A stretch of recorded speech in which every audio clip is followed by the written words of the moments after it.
어떤 사람이 매우 고생한 끝에 성공했습니다. 그런데 그 성공의 기쁨을 제대로 누리기도 전에 병이 나고 말았습니다. 병원에 가니까 암말기라 1년밖에 못 산다는 것이었죠. 주위 친구들은 병문안을 가서 그를 보며 안쓰러워했습니다. 고생 많이 해서 이제서야 인생이 피나 했는데 시한부 인생이라니 정말 안타깝구나. 그런데 또 안타까운 소식이 이어졌습니다. 병문안을 갔다 온 친구들 중 한 명이 병문안을 하고 집에 돌아오는 길에 교통사고를 당해 그 자리에서 세상을 떠나버리고 만 것입니다. 그러니까 돌아가신 분 입장에서 보면 자신은 하루밖에 못 사는데 친구가 1년밖에 못 산다고 안타까워하면서 위문을 한 셈이었죠. 우리는 한치 앞을 모릅니다. 다른 사람의 죽음을 걱정하다 바로 자신이 죽음에 맞닥뜨릴 수도 있습니다. 사람은 죽는다는 건 누구나 다 압니다. 하지만 무의식에서 우리는 영원히 살 것 같다고 느낍니다. 그러다 죽음이 눈앞에 닥쳤을 때 비로소 우리 삶이 영원한 게 아니구나 하는 것을 현실로 받아들입니다.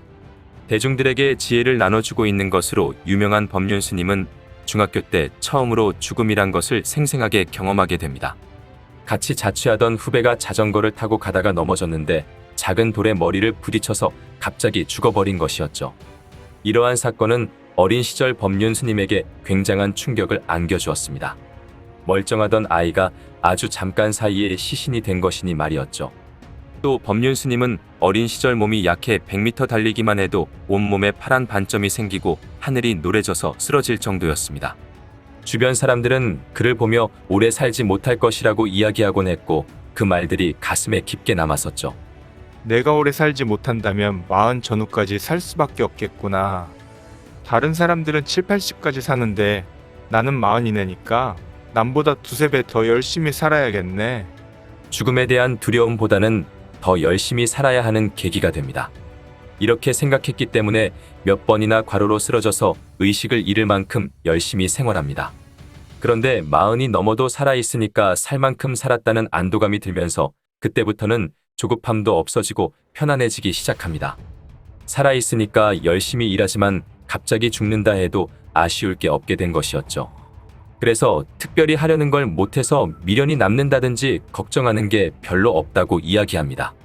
죽음을 늘 염두에 두고 살았는데 그 시기를 넘기니까 삶을 좀 더 편하게 받아들이고 여유로워지게 되었다는 것이었죠.